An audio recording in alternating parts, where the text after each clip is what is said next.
দর্শক কিছুক্ষণ আগে কিন্তু আমরা আপনাদেরকে রাস্তার অবস্থা জানাচ্ছিলাম, সেখানে নানা রকম আসলে অভিযোগ দেখা দিচ্ছে এবং সেই সাথে রাজধানীর একটি পরিচিত ছবি যেটা দেখা দিচ্ছে সেটা হচ্ছে ট্রাফিক সিগন্যাল ছাড়াই অনেকেই রাস্তা পারাপার হচ্ছেন, যার ফলে বাড়ছে দুর্ঘটনা। এরকম নানা অব্যবস্থাপনা নিয়েই আমরা আমাদের সহকর্মী মনিরুজ্জামানের সঙ্গে কথা বলবো। তিনি এই মুহূর্তে মোহাম্মদপুর বাস স্ট্যান্ডে রয়েছেন। মনিরুজ্জামান, রাস্তার এই মুহূর্তে কি অবস্থা? রাস্তা পারাপারে আসলে যারা করছেন রাস্তা পারাপার তারা কি অবস্থা, কি বলছেন এবং কি ভোগান্তি আসলে যান চালকরা পোহাচ্ছেন, সব মিলিয়ে আপনার কাছ থেকে জানতে চাচ্ছি। ধন্যবাদ জাকিয়া। সকাল থেকে যেটি জানাচ্ছিলাম যে মোহাম্মদপুর বাস স্ট্যান্ড এলাকায় যে চিরদিনের যানজট, সেই যানজট মোকাবেলা করে সুষ্ঠুভাবে এবং কোনো ধরনের ভোগান্তি ছাড়ার জন্য সাধারণ যাত্রী এবং পথচারী যারা আছেন তারা চলাচল করতে পারেন, সে লক্ষ্যে কিন্তু তেজগাঁও ডিভিশন ট্রাফিক ডিভিশন তারা কিন্তু এখানে কাজ শুরু করে। এবং সেই কাজের প্রেক্ষিতে আমরা দেখেছি যে এই এলাকায় আগে যেই ধরনের বিশৃঙ্খলা ছিল সেটি কিন্তু আজকে সেই বিশৃঙ্খলা নেই। তবে যানজট যেটি বলি যে নিয়মিত যেই যানজট, গাড়ির চাপ যেটি, সেটি আমরা দেখেছি। তবে এর আগে আমরা দেখেছি যে এই পুরো রাস্তা জুড়ে বিভিন্ন ধরনের যে বাস, যারা এখান থেকে যে বাসগুলো চলাচল করে তারা কিন্তু রাস্তার মধ্যে পার্কিং করে থাকতো, তারা আজকে পার্কিং করতে পারছেন না। আমি জানি রাখি এই মোহাম্মদপুর থেকে কিন্তু 7টি কোম্পানির বাস চলাচল করে বিভিন্ন রুটে এবং এই সব বাসের কিন্তু কোনো স্ট্যান্ড, নিজস্ব কোনো স্ট্যান্ড নেই। তবে যার কারণে তারা এই রাস্তার উপরেই সেগুলো পার্কিং করে রাখতে হয়। আজকে মোহাম্মদপুরের যে ট্রাফিক পুলিশের যারা আছেন তারা কিন্তু এটি একদমই মেনে নিচ্ছেন না। তারা সকাল থেকেই যেটি করছেন যে এখানে কোনো বাস দাঁড়িয়ে থাকতে দিচ্ছেন না।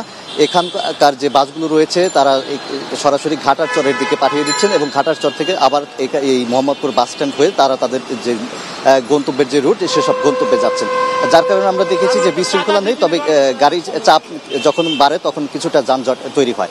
এর পাশাপাশি আমরা দেখেছি যে রিক্সা চলাচলের জন্য ট্রাফিক বিভাগ থেকে আলাদা লেন চালু করা হয়েছে এবং সেসব লেন দিয়েই রিক্সাগুলো চলাচল করছে। এর ব্যত্যয় আমরা কিছু দেখেছি, কিছু রিক্সা আমরা দেখেছি যে উল্টো পথেও যাতায়াত করছে, তবে সেগুলো পুলিশের চোখ ফাঁকি দিয়ে উল্টো পথে তাদের যে যাত্রা সেটি করছে। এর বাইরে আরও দেখেছি যে যত্রতত্র ইউটার্ন নেওয়ার যে প্রবণতা ছিল, তারা কিন্তু এই বাসগুলোকে যত্রতত্র ইউটার্ন নেওয়ার যে বিষয়টি সেটি তারা বন্ধ করে দিয়েছেন।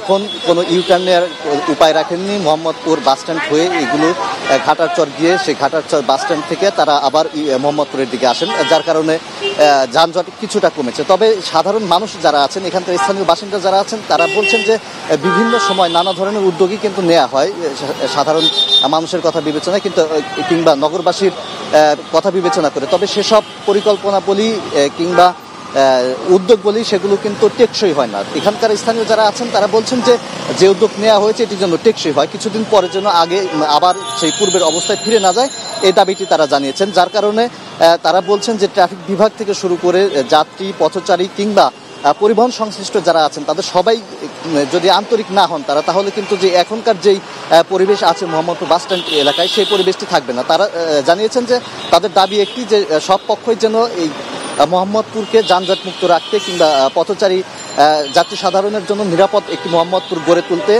সব পক্ষকেই তাদের জায়গা থেকে দায়িত্বশীল আচরণ কিংবা দায়িত্বশীল কাজ করার দাবি জানিয়েছেন সাধারণ বাসিন্দা যারা আছেন তারা। তো মোহাম্মদপুর এলাকা থেকে এই ছিল আমার কাছে যানজট পরিস্থিতি এবং ট্রাফিক ব্যবস্থাপনা নিয়ে সর্বশেষ পরিস্থিতির খবর।